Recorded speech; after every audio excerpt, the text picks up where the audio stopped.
Okay. Hi, everybody. Welcome to tonight's ConnieCast. We are in July. We are nearing the end of July already. It's almost Christmas, Rob.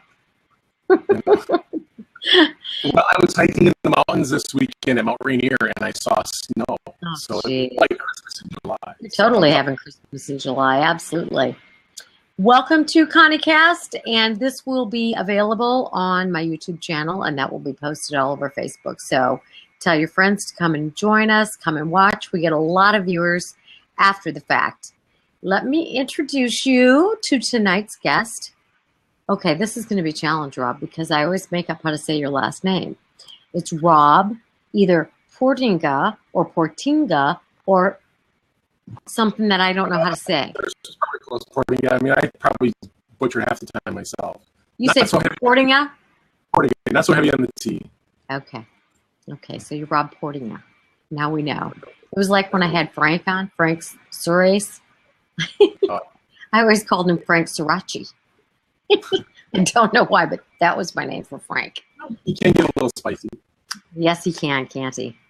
Okay, so Rob, I am grateful to have you on tonight, and let's talk about how we know each other, how long we've known each other, which I can't even remember, and then I want you to just kind of introduce yourself to the people who are going to be watching and tell your story a little bit, and then we're going to get into our topic tonight, which is going to be a really interesting one, and I'm so glad that you brought this up because I'm really excited about talking about this.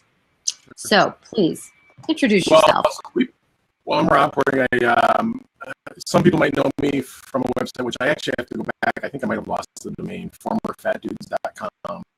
I am a bariatric post-op, hit 7 years this April. Awesome. 7 years. Yeah. Oh, that's fantastic. I am not where I would like to be, but I am infinitely better than I was 8 years ago, so I can't complain there. I have to, I'm remaining positive. It's not about that 30 pounds or so that I would like to re-lose. It's about the 110, 120 I've kept off for 7 years now. Thank you. Can I ask you just one little question, too? Sure. Are you healthy? Yeah, yes. I mean, well, I'm still recovering from a cold right now, but yes. So that doesn't count.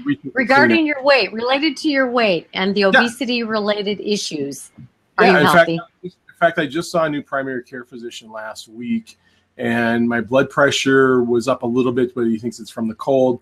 But, I was on blood pressure medications, for example, since I was in my late teens. Wow. I have not been on medication since the day of surgery.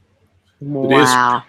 I took him or actually the day before because I didn't do anything the day of. So fantastic. Yeah. And are you doing things you want to be doing? Climbing Mount Rainier, for example? Yes, exactly. Okay. Like the OAC, the Obesity Action Coalition's got a little thing going on where we've been posting some photos in prep for the convention about our motivations and things like that. And the photo, and part of it's a photo submission. And I just submitted one day from a photo I took laying on my back during a hike, taking a break, just of the sky through the tops of the trees. And it's just the sky's the limit. It's just been incredible. Perfect. Well stated. Absolutely. And that's the truth. And so, I tell people, are you healthy? Are you doing the things you want to be able to do?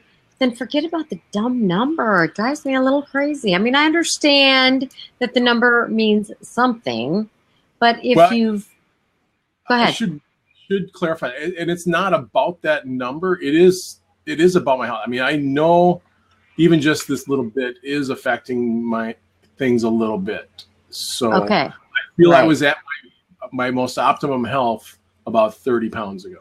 Okay, now that matters. Absolutely. Yeah. So, I mean, it's not about the number. I mean, for the most part, I'm still had to rebuy a few clothes and things like that. But, I mean, that's not a big deal, but it is about just, because with this hiking, I mean, that extra 30 pounds does do a lot more pressure on my knees when I'm out there hiking. You're right. And I see, that's why I like talking to people who've been there because those things I don't really. So thank you. But but the health, and we talk about this. I started looking into doing health coaching, and I think I told you about the whole idea that I had, it's not my idea, but when I was basing a lot of what I wanted to do on how health is not simply about physical health. There's, of course, what you're familiar with, the mental health. There's the things like that. But there's also things to do with your career health, your activity health, relationship health. And so right now for me, that little bit of extra weight is affecting some of those other aspects of health. Those are excellent points. And I am glad that you shared that information with me, because that will help me when I talk to other people that it's more than just physical, and it's the improved health, and it's the whole person, which of course I get and I appreciate. I'm sure you and I can talk hours about that sort of topic. Yeah. Okay, so you've did you say 7 years? 7 years, yep. 7 years, 7.25 years now. 7 years. Okay. So how has your life changed in that 7 years? What were you doing before? I know you weren't living where you are. How hasn't it changed? It really. I was very shut in. I mean, I have a lot of great friends. I moved out here to Washington State from Minnesota just over 2 years ago, and I have a lot of great friends there. But at the same time, I felt very isolated, in part because of my weight, and so. I did a few online things, like that, some online role playing and stuff like that. But as I started getting into this journey of weight loss, I started blogging more and more, first using the website Former Fat Dudes, then under my Positively Healthy brand, I guess you could call it. And that just kind of ballooned into more and more things. I got in, and I think actually this might have been the first time we met well, no, I don't think it was even the first time face-to-face. I got involved with the WLSFA. Laura Van Tile invited me out because when I had my surgery 7 years ago, or was doing this, there were a few guys out there that had had surgery for obesity treatment, but they weren't very vocal. There were a few YouTube people and stuff like that. And so I did a talk on weight loss from a dude's perspective out in Portland. You and Carrie were. And I think I sat in on that talk. Yes, you did. Gave me some good feedback on it as well.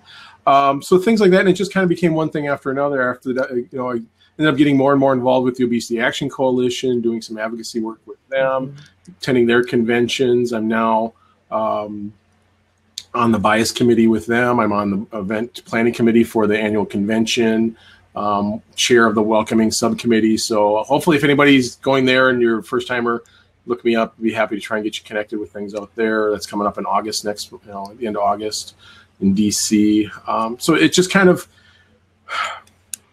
it's sort of in a lot of ways that it gave, and I think the OAC in almost a lot of specific ways sort of gave me a purpose.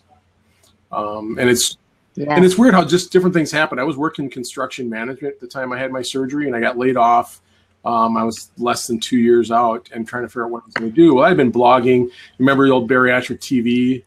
We were doing videos with them. And so the woman I was dating at the time suggested, when I was trying to figure out what to do next, well, why not something health related? And that just kind of, it's been a very up and down and back and forth journey, but it's kind of led me to where I am today, doing a lot of advocacy work, working for a company that is in the obesity treatment field, things like that.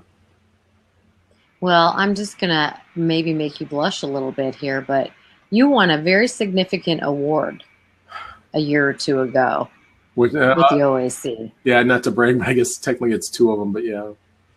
There was. Okay, well, brag, because I'm telling you, brag about this, because this is an NSV, and it's a statement about your becoming very active and involved in this community and doing a lot of volunteer. You don't get paid for any of this. Right.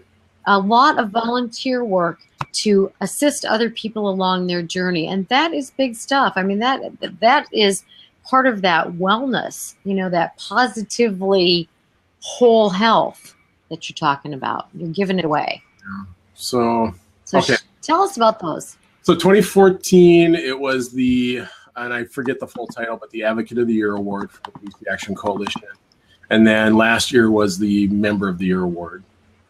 So, gee, little bitty, those are amazing. Member of the Year. Yeah, which is weird because so I just want to say that much last year, but I guess maybe I had some credit banked up or something.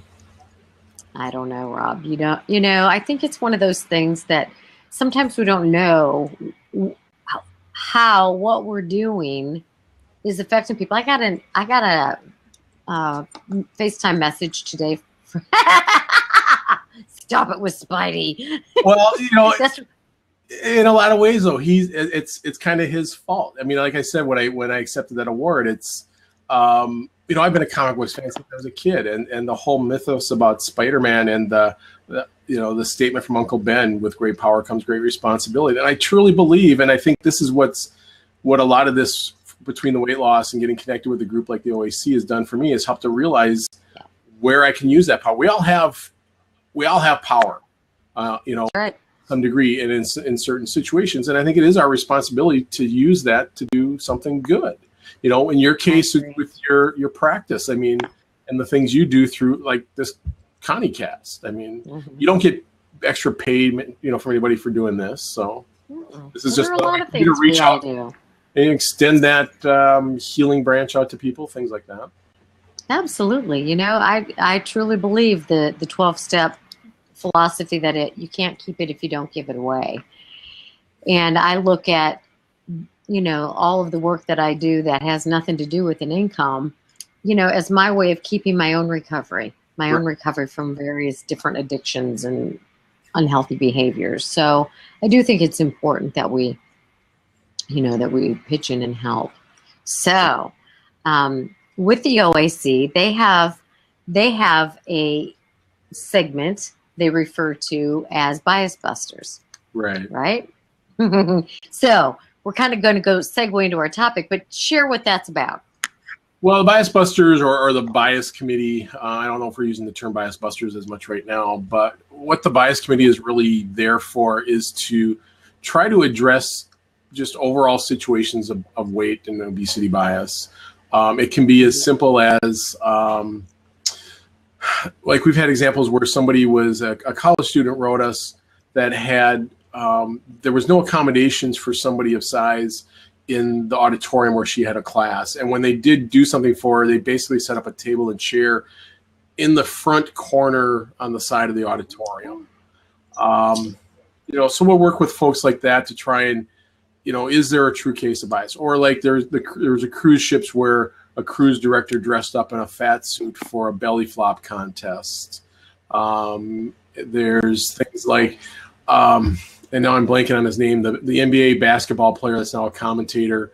I should remember his name because we have a petition going on in this situation, where he's made comments about women in the South on multiple times and how about their size and not being able to put down the plates of food and different things like that. Oh my God. So it covers a lot of different areas. And right now we're looking at other, I guess I don't know if I can say this because I think it's getting announced. We're working on a really huge media project to help not maybe directly address weight bias, but to give folks a tool to help address the overall aspect of weight bias in media presentations. Very cool. One of my favorites, and I don't know if this was captured by the OAC or if somebody brought it to their attention, but I know that they addressed it. And while I'm talking about the OAC, I want to say they're an amazing organization and they do remarkable work and their conference is phenomenal. So if you still need a vacation this year and have some time, go to DC for this conference because it's really tremendous. It's patient focused and it's for anybody who's interested in losing weight by whatever means. Yeah. By whatever means, yeah, which is something we're going to talk about here in a minute. Yeah. Yeah, it's not just weight loss surgery. It's it's people who need to lose weight and have struggled with that. So it's geared toward the patient, not the professional. So it's not a bunch of information that's over people's heads, and it's just a very welcoming organization and a lot of very friendly people. So that's my little pitch. There is continuing ed credits available for those that are right. That's true. It's some great content, speakers from across the country on. Great presentation. Yeah. So what I was going to say about that, though, is there was a physician actually who was on Twitter, and he posted the most, I'm going to say obscene, but I don't mean like filthy language obscene, I mean, like horrendously shaming things about people of size. And it was horrendous. And I was really excited that the OAC called this guy out. Yeah. Because he's an MD. I mean, when we've got MDs doing that kind of thing on social media, what in the world? Unfortunately, even in self-reported studies, the bias in the medical community is a, forgive the pun, huge problem. Atrocious. And this is not just observational studies. This is reporting from the nurses and doctors themselves and how they feel. So that's absolutely working on. In fact, that's one of the projects we're working on, is trying to help come up with like educational programs for things like that. That's good. You know, I'll tell you something that's an interesting little self-study is there's an ongoing research poll or study or whatever online. It's called Project Implicit, IMPLICIT, Project Implicit. And it's a study about all sorts of social dimensions, but weight bias is one of them, or your ideas about weight and people of size. And you can learn a whole lot about yourself on that, you know, that you might not have thought about yourself. So, and I'm going to use that to lead us into our topic, because I know a lot of people who have lost significant amounts of weight who, interestingly, have become a little biased themselves against people of size. For example, I've heard people who have lost significant amounts of weight say they don't want heavier people sitting by them on an airplane. What do you think about that, Rob? There's that, or judging somebody that's in the line at the grocery store and what they're purchasing, or the coworker that's maybe eating at McDonald's for lunch, things like that. You know, and I've been listening to an audiobook the last couple of weeks on sort of a whole mind-body health thing, and part of one section was on things like bias and how, and this might be something you can speak to on a more medical level, but it's like we have this need in our brains to put things into categories. And the way it was presented in this lecture is it's what they call stage one thinking, where like an example of stage one thinking is if I tell you to picture a giraffe, you don't have to consciously think about what a giraffe looks like. And another example is if I tell you, whatever you do, don't think of a pink elephant. You can't, you can't force. That's the first thing you think of. Yeah. So it's this stage one thinking, and it's part of that stage one thinking where we put things into categories. We group them to make learning and processing, that initial processing, easier until we get a chance to get what they call that stage two processing, where we have to think about it. I don't know if that's something, and maybe I think that is where, so, and because we all have prejudices in the sense that I think that's where the stage one thinking kicks in, where we relate certain things to other things. And maybe it's because of having been a victim of that weight bias ourselves. In fact, they were talking about a study. Now, this one was more race related. They took a group of kids, of white kids and black kids, to go play miniature golf. Right. And they told them that this was going to test their intellectual aptitude. Okay. And the white boys, the white kids, performed better in miniature golf. They took another similar group, told them that it was going to be a measure of sports performance, and the black youths did better. Wow. It's sort of feeding into that self-stereotype that that whites are smarter and blacks are more athletic. And then they did a group again, then they didn't tell them anything. They just let them play, and they did basically, equally. There's always some little variations. So it's, maybe, I'm thinking, because I was listening to this after you and I decided on this topic, and I'm thinking, so maybe it's that stage one thinking, that need to categorize thing, and we have that ingrained bias from when we were in those situations. We can't help it. It just comes to our forethought. It's not a conscious thing that we're doing. It's just there, and we have to retrain ourselves, make an effort to really retrain ourselves. Okay. So I have a question for you. And I love talking with you because we can be very honest. Yep. And this is just a legitimate question. So if it's the case that people who were formerly overweight or obese have that stage 1 thinking bias, right? Yep. Then it's also true and it follows that people who haven't had struggles with weight also have that same level 1 bias, right? Yeah, it could So become how from come, cultural, societal influence kind of thing. right? So what is it? Okay, and I kind of know the answer to this, but okay. I want to hear it from your perspective because maybe I don't. Sure. That people who struggle with weight get so angry with people who haven't struggled with weight when they have the same level 1 kind of thinking and learning and bias. So so after they've lost weight, why do they get upset about Well, even beforehand, it's like, of course, I understand if you're struggling with your weight and people do fat shaming, of course you're going to be angry. Or you're going to be angry about the prejudices or the assumptions or the stereotypes that people have. But what I hear you saying is all people have that stereotype, and that's the first place almost all people go. Sure. Why do we get upset? I think because, I mean, I suppose it's different when it's directed at you.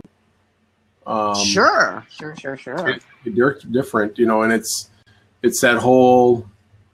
And why does it reverse when we're on the other side of it? Is maybe that because now we are on the outside. Look, we're on the outside. We're not.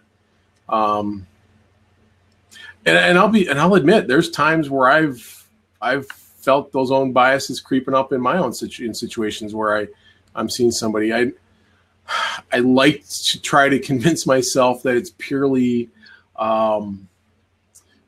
directed almost at myself for letting myself having let my health get to the point it was. Mm-hmm. But I'm probably kidding myself in saying it would be 100% that. Sure. That's again that societal stage 1 thinking bias that maybe is kicking in a little bit. Right. Well, and Mary said, the previous overweight person comes from a different angle than those who've never had the problem. That's very, very, very, very true. Absolutely. And maybe some of the thinking is, if I did this, why can't you? And yeah, and it's not, and like this lecturer is saying, it's not that stage 1 thinking can't be changed, but It just takes very conscious effort to do so.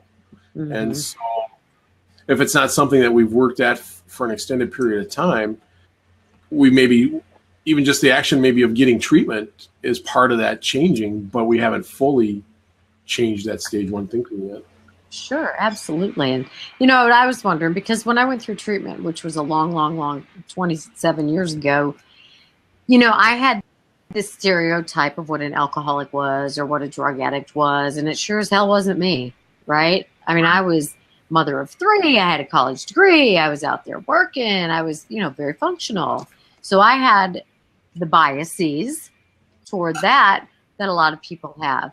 And so when I went through treatment and got a whole lot of therapy, I think for me, I developed a tremendous amount of compassion for those, as they say in AA, those still suffering. And yet, it's funny because it was almost selective compassion. Like I couldn't extend that compassion that I had for people with weight problems or alcohol problems or drug problems or whatever the problem was to the members of my own family. We're all, and I wish I could remember. When I was doing the radio show back in Minneapolis, we did a show on a similar topic, and just how it's like a form of tunnel vision or a form of windows. We're all in our own little box, and we're looking at the world through windows, and those windows don't always give us the complete picture of what's going on around us. Right. And so sometimes it just depends on which window we're looking out at any given time. Well, and what I've learned over the years is that, we all have a lot of emotional ties to people in our families. And so there's a lot more playing into that too. But I've really come to learn that all people aren't the same. All people, like, if I did it, why can't you? Kind of thinking all people don't have the same resiliency. All people haven't had the same, don't have the same support, don't have the same, self-efficacy, all those things. Mary, so, yeah. The audience says, it's that I can do it, so you should be able to also. And I think, good point, but I think we get to that point where once we've gotten there, we kind of forget what it took for us to get there. The process of, like for me, even just the decision to reach out to surgery as help in losing weight was a huge roadblock for me. And so I think it's easy to forget those steps we took, and that steps were steps that we were very reluctant, that we didn't. It's like I for the longest time I had to do surgery. I don't need anything that drastic. I should be able to do this on my own. So sometimes I have to keep in mind, it's like, there was a long time where I couldn't, where I thought I could, and so for me to think that somebody else should be able to do it, that's, I gotta reel myself back in. Yeah. I want to tell you something that is kind of a psychological thing, to get your take on this, because it's not a researched psychological thing. It's just an anecdotal that I've seen for many, many patients. And I've been doing this for, 12 years, 400 evals a year. So that's a lot of people. But it's a form of bias that really is intriguing. And it's almost like, for example, people get angry when they've lost weight, and they get angry at the person in the office who is now speaking to them, but didn't speak to them before. Oh, yeah. Right? Yeah. Or is treating them more kindly or more openly. Or in general. Right. But on the absolute parallel vein of that, the person themselves is treating themselves so much better. Their confidence has improved. They're doing the exact same thing to themselves. In other words, prior to losing weight, they were bashing on themselves. They were not doing things, because they were too afraid to, or they, their own lack of self-confidence in that situation or whatever. But now they feel better and they're treating themselves better. So it's really, they're not doing anything differently than that other person is, and yet they're angry with that other person. Yeah. So I want to say, be angry with yourself. Yeah. And that other person, because that's not right. I'm not saying that that's okay, but I'm saying, look at what you've done to yourself and how you're treating yourself so much better. Yeah, there's a lot of, I see that like in the different online forums where somebody will post something to that effect. And we talked to this about in our preparation for this, where, I'm still the same person, it's got to be their fault. I'm still the same person I was. And it's like, well, for one, regardless of any weight loss, I would hope I'm not the same person I was 7 years ago. But I can say without a doubt that my weight loss had a huge factor in so many changes in my life, in what I do, the way I feel about myself, the way I project myself. So just the fact that, maybe you're in a bad relationship and you feel because of your weight you can't do any better, and then as you start losing weight, you get that confidence and you get out of that relationship, you're projecting an entirely different image of yourself to the people around you than you likely were before you lost that weight. I mean, I'm not saying it's right or wrong, it just is. It just is, right. And part of what I ask people is to say, and I have compassion. It's like, yes, it's got to just frost you, as my dad would say, that people show interest in you now when they haven't shown interest in you before. And I really have compassion about that. But the other thing is, I ask people, consider the fact that when you didn't feel very good about yourself and you didn't want to engage eye to eye, or you didn't want to, don't look at me, don't talk to me, whatever. Maybe at the office you were walking with your head down a little bit. Yeah. And now maybe you're looking up and that person is seeing you. Maybe they were always looking, but you weren't. Right. Yeah. It's just it's always as a person who wants to grow individually. Yeah, Mary says unapproachable. Maybe you were a little bit unapproachable yourself and now you're a little bit more approachable. But always ask yourself, what's my part? Whatever the situation, what's my part? What can I do to change or influence that? And beyond, So as much as yeah, go ahead. well, beyond those social relationships, when you're talking, when it's something that goes beyond just a social relationship, there's no accounting for attraction. I mean, Right. I hate to say it, but You're so wise. Well, there's just, and yes, you can become attracted to just about anybody once you know, but that physical attraction is a powerful thing. And for just certain things that certain people just don't find attractive. And I can't fault anybody for that, because I know I have those own feelings myself. Of course. It's like you look at, like my kids always have this big debate about Scarlett Johansson. Mm-hmm. I think she's beautiful. Yeah. My kids are like, no, I don't get it. I'm like, what do you mean? She's gorgeous. Yeah. So you're right. It's like the statement, no accounting for taste or whatever, Right. It's just right. We all have those certain things that catch our eye, and in the eye of the beholder. Yeah, absolutely, Barry. Now, beyond that, once you get to know somebody, yes, you can develop an attraction to them once you know them. But when you're talking about just that, or not attraction, like for me, I could, like Scarlett Johansson. If I were to, I think she's beautiful, but if I were to see her like on break at a set smoking a cigarette, that'd turn me off in no time flat. So absolutely, those sort of things. Absolutely. Okay, so so what other sorts of biases do you see within the community? Like, I know that which form of surgery you had has always been a big whoop-de-doo. And this is only something that's kind of maybe a more recent phenomenon, because there are so many treatment options that are so new just in the last even just 12 months. Things like the V-block therapy, the gastric balloons, and now this, the Aspire, things like that. And the Aspire especially, which for anybody that doesn't know what that is, it's basically a G-tube that's inserted to the stomach, and it's a port. It's very similar to what my niece has, because she can't eat food, so she has to be fed through a tube in her stomach, except this is sort of the reverse. You eat your food normally, chewing it very well, and then use this pump device basically to take a certain amount of it out of your stomach after you've eaten it. And as gross as it sounds, it sounds gross, it sounds terrible, but at the same but the reaction I saw to it was bordering on vitriol. And I honestly don't understand that, because yes, it may not be an option for you, something that you would ever consider. And it may end up being, it's early, it just got FDA approval. I think any option that's out there needs to be given serious consideration. It's like, we all know that weight loss, the bariatric surgeries, the traditional surgeries, especially the gastric bypass, the duodenal switch, and the sleeve to a certain extent, are building some great track records, especially the bypass is the gold standard. It's got a great history. Mm-hmm. But it still doesn't work for everybody.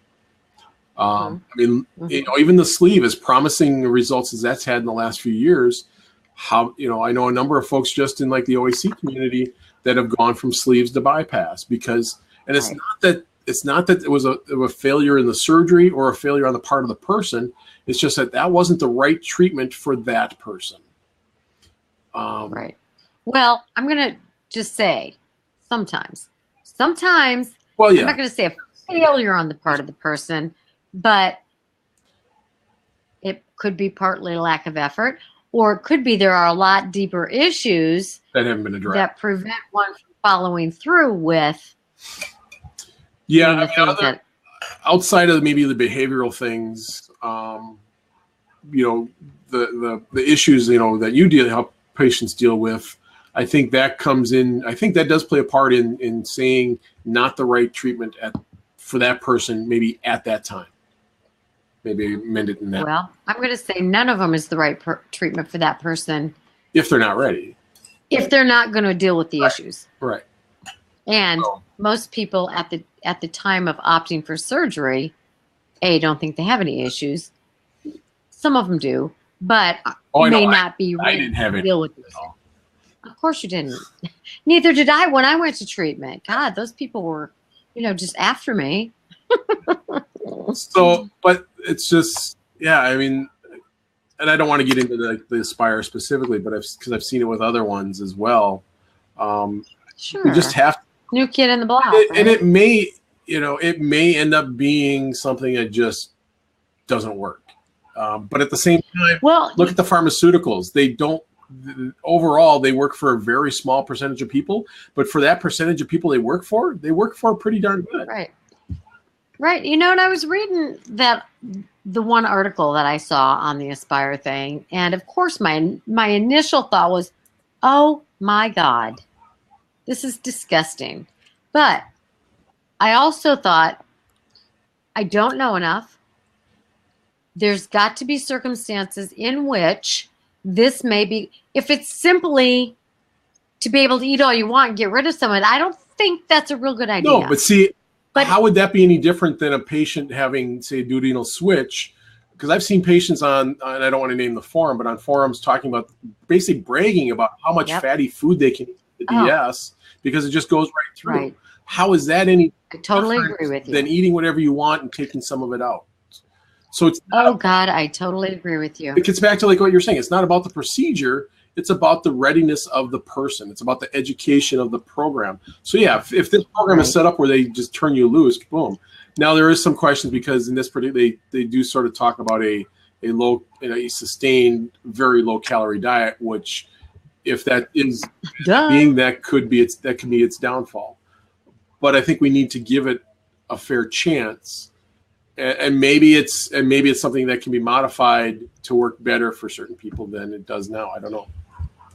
It also made me think about what's the role of the FDA. The FDA, as far as I know, and I don't know, so I'm saying that up front, but I mean, they're to say if it's safe, if it's, if it does what it says it's going to do and it's not going to kill you.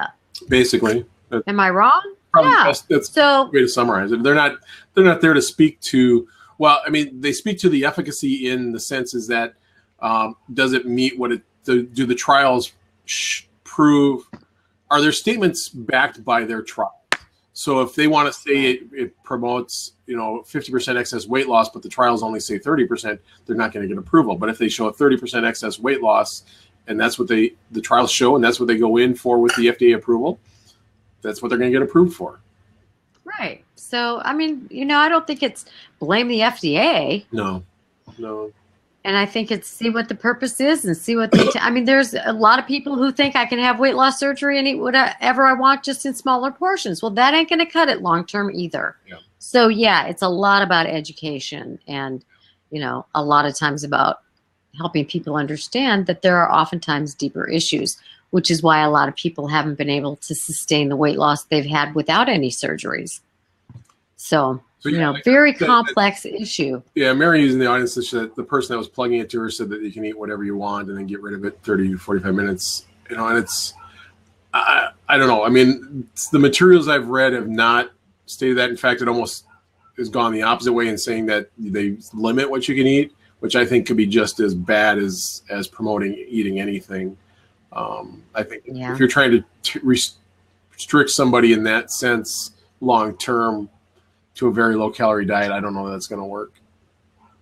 Don't you think, though, that when it all boils down, and I'm saying this again with a caveat, because there are people with, metabolic issues that it doesn't matter. You can, there's a lipidemia and lymphedema and some of these things that are very resistant even to weight loss surgery. Yeah. So there are definitely situations in which what I'm about to say does not pertain. There are a lot of complicated medical issues, and I understand that. But, the HCG program, any of the prepackaged weight loss things, any weight loss surgery, it doesn't matter. The end goal for all of these things is to learn to eat healthy foods in healthy portions, not skip meals, et cetera, et cetera. Yeah. Right? Yeah. And to sustain exercise. Yeah. Yeah. Now, people do need help and an opportunity to get there. When you've struggled all your life with weight loss surgery is an amazing tool to give you that opportunity. And that's why I work in this field. Yeah.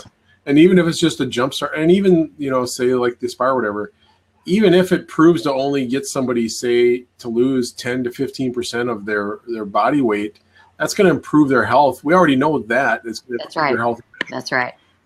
And then maybe then at that point they're saying, you know what, I need some more help. Maybe then they'll turn to whatever the next step is, you know, whether it's a bariatric surgery or a gastric balloon or whatever. Right. I think we have to be we can't just out of hand dismiss treatment options in general. That's right. And we have to be able to have those options so we can meet people where they are. That's right. And you can't throw the baby out with the bathwater, right? Right. And I love the idea of meeting people where they are. I don't want to talk too much about that, but yes, that's definitely true. And that's what I have to do with therapy too, is meet people where they are. And then, you know, that just makes sense. You probably, like that. If we went into it, you could probably say, you know, and then at a certain point we have to sort of bring them to a different place to get them to that next step. Well, here's the deal. Them kicking and screaming, we have to help lead them. Yeah. People ask me all the time, how many, you know, what percentage of the people do you meet with do you think are really prepared for weight loss surgery? It's a very small percentage. Very small percentage in terms of understanding that they've lost weight many, many, many times. You know what you know what you did to lose the weight. You know what you have to do to sustain the weight. Let's dig into what's going on, that those behavior modifications weren't sustainable for you. Because if they're not sustainable for you before, chances aren't real good they're going to be sustainable for you even though you have weight loss surgery. Yeah. Unless you look at, you know, was it self-esteem? Was it lack of support? Was it, you know, all those things. So the real answer to my question is, how many people are really prepared for weight loss surgery? Not very many. Very many. How many people do I deny for weight loss surgery? Hardly any. And the reason I don't deny people for weight loss surgery is many. I know you cannot be ready for something you've never experienced. You can't be fully ready for marriage. You can't be ready for, you know, anything without learning as you go a little bit, right? Right. You know, when I went to treatment, I thought, great, 6 weeks from now, my life will be great. It'll be back to normal. That was just the very beginning.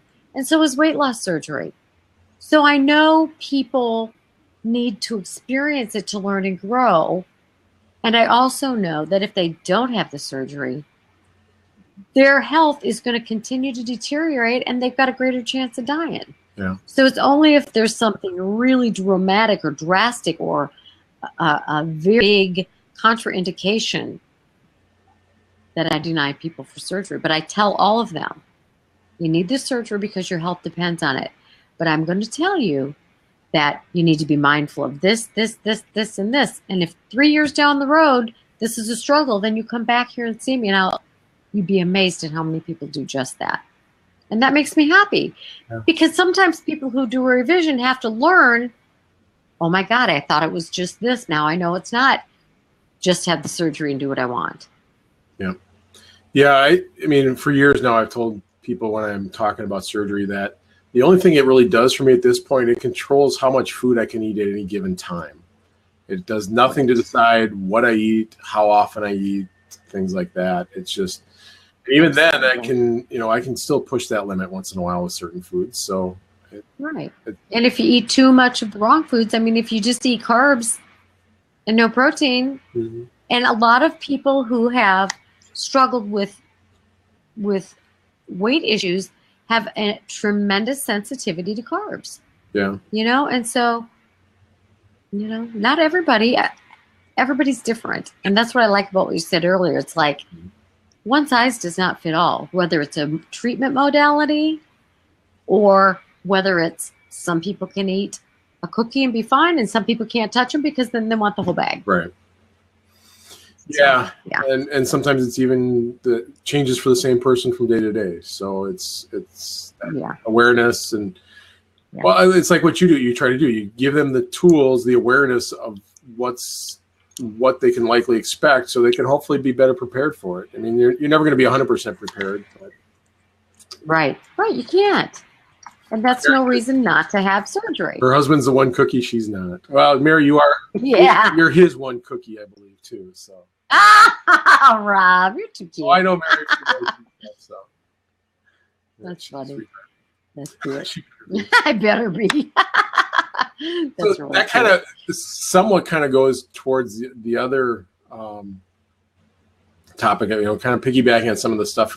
It's not just, the bias towards treatment options, but it's also sort of this, and this is kind of something I've actually been wanting to ask you about for a while. The reaction way too often in like some of the forums and stuff, like say somebody, they'll post that they were at work and a coworker made a comment about them, maybe losing too much weight, or maybe talks about how they, the infamous took the easy way out or something like that. And they'll post about it, in one of the discussion forums looking for support from the people there and stuff. And right away, without fail, I start seeing the comments about, oh, she's just a jealous bee, and I'm not going to say that word. Or, God, I can't stand that. Hater's going to hate. And it actually, I'll be honest, it distresses me to see that sort of reaction all the time. I do too. I agree. I feel like it's sort of, we kind of talked about that whole internal bias and stuff. It's like that snapping back that just, and sometimes it's, even we look at some of the comments that, I'll see some of the comment that somebody made and the people start reacting to that. And it's like they just make the assumption that this person is jealous or hateful. And I love you. Do you sit in on the class I do, Rob? Because this is exactly what I say. And it's like we're looking at this from this, this person's posting their perception of what this other person said, and you're going to tell me that that person is a hater or jealous. Right. Never mind. I can't stand the wrong word of use of the word in that situation, but right. I totally get what you're saying, and it makes me absolutely crazy. And I say, you don't have the right to try to read somebody else's mind, and you're not doing anything better than what you're saying that they just did. Yeah, you don't get to be the pot calling the kettle black. And I'm not saying it couldn't be that, but for the most case, when somebody's posting something that happened to them on Facebook, we don't know the full story. We're getting what they felt happened to them. Right. You are so right. Rob, you need to be doing this coaching thing, buddy. Well, it does. It just distresses me that so many people just jump to that negative so quickly. Yep. Right. What gives you the right to do the same thing you're pissed about that they do? Yeah.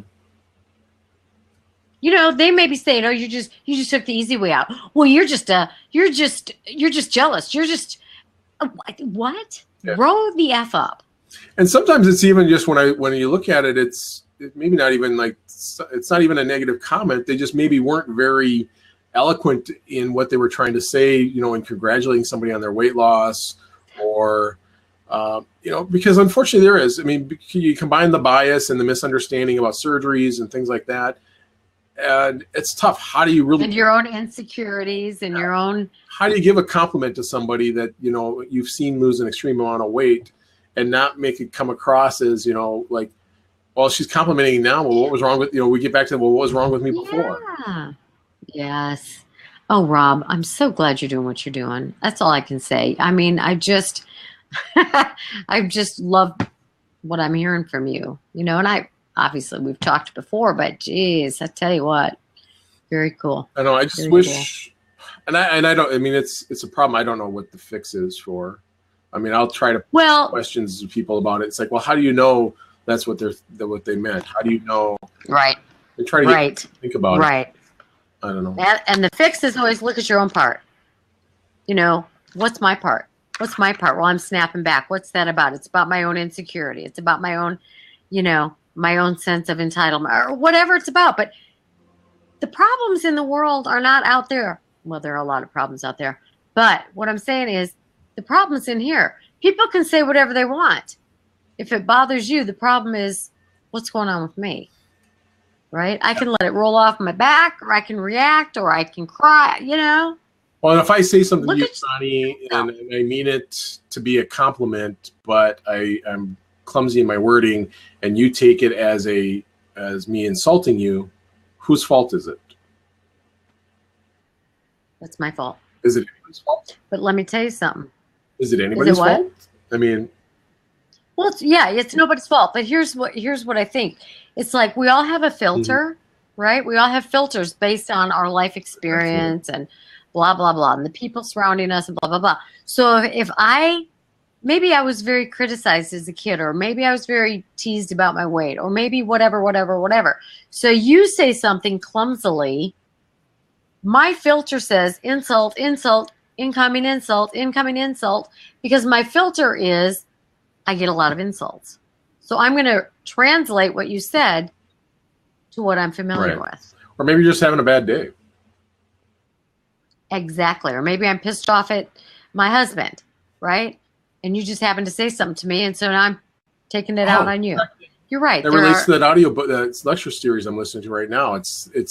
They talk a lot about how how the outside gets inside, how the outside affects our insides, and it may be totally unrelated, but if you've been having a stressful day, that's going to impact how you, like you said, how you filter everything else that's happening around you.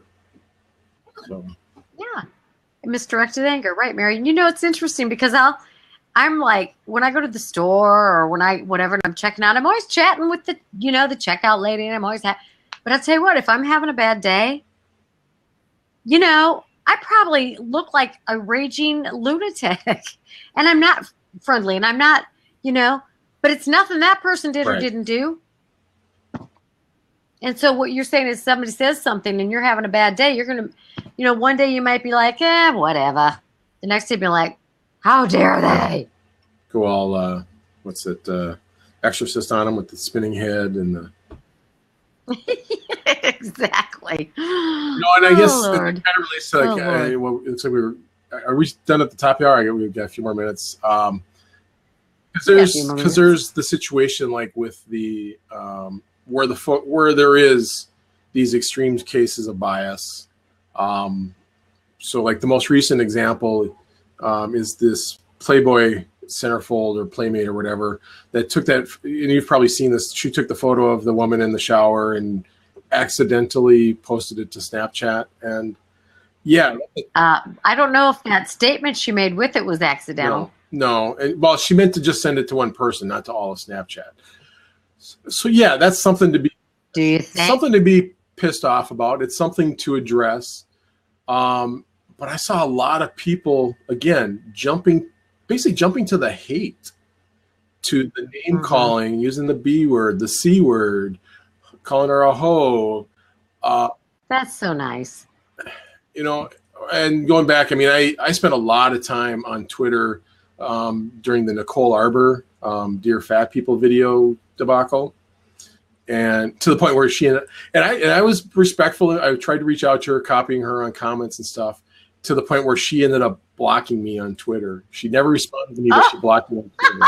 Oh my God! Yes, I can wear that as a badge of honor. Blocked by Nicole Arbor. But folks like this, and I'm not saying it's anybody I know or anybody like even in like say the obesity action or weight loss communities or anything like that. But these people are getting death threats online. It's like, really? Oh my God. That's really? Yeah, what she did was stupid. Yeah, what she did, and this photo thing was borderline. Was probably illegal, and she's hopefully going to face whatever consequences for that. But the name calling, the hate. I guess. Yeah.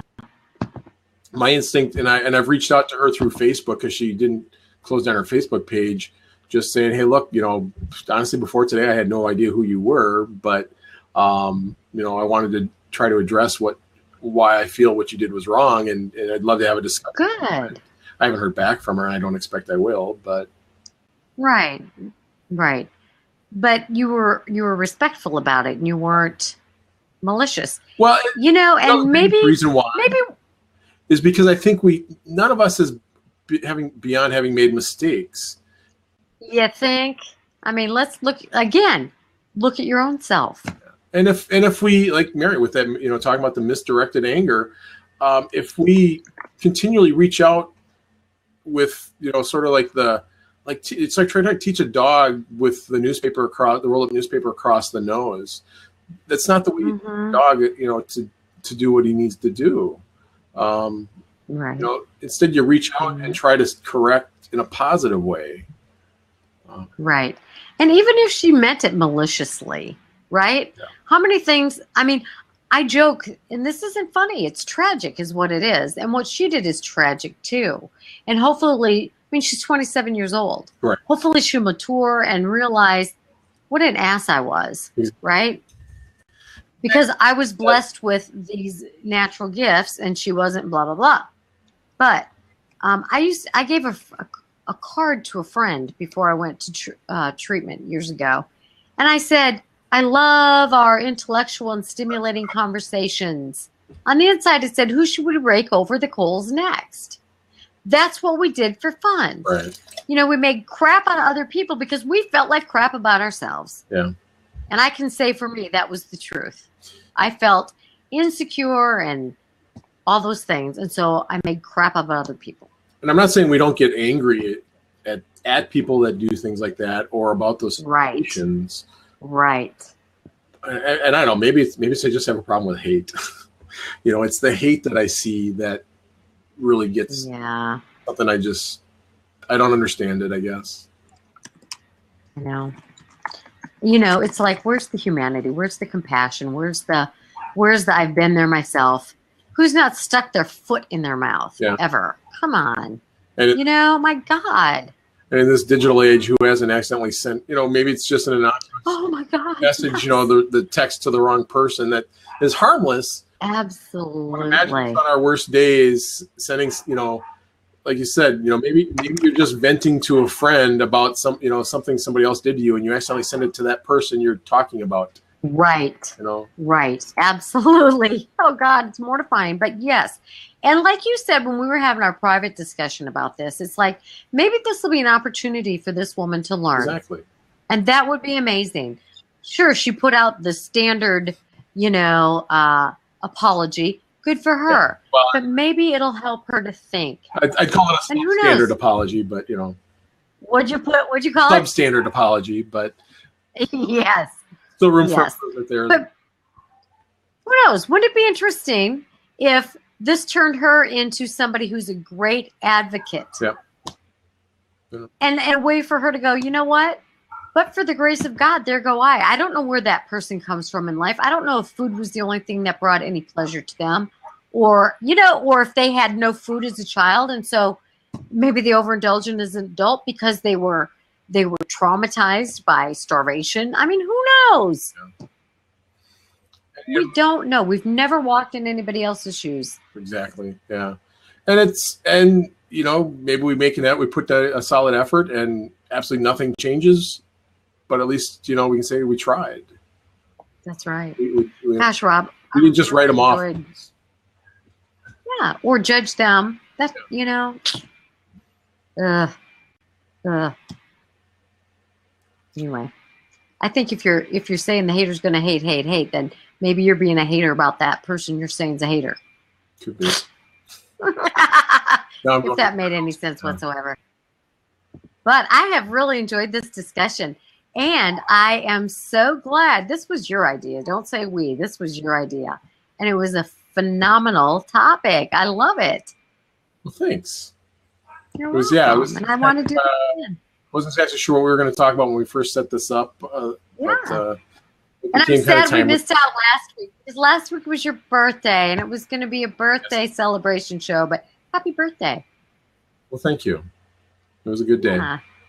Despite the cold and everything. Good.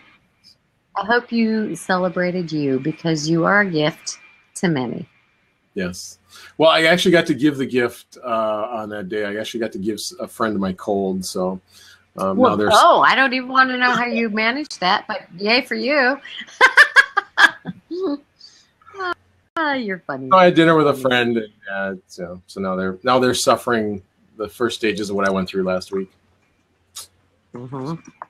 Thanks, okay, Mary. so let's. Mary in August. Just that's coming up fast. Yeah, I know. Again, if you get a chance to go to the OAC conference, please do. It's magical, and you'll meet a lot of great and supportive people there. A lot of factual information.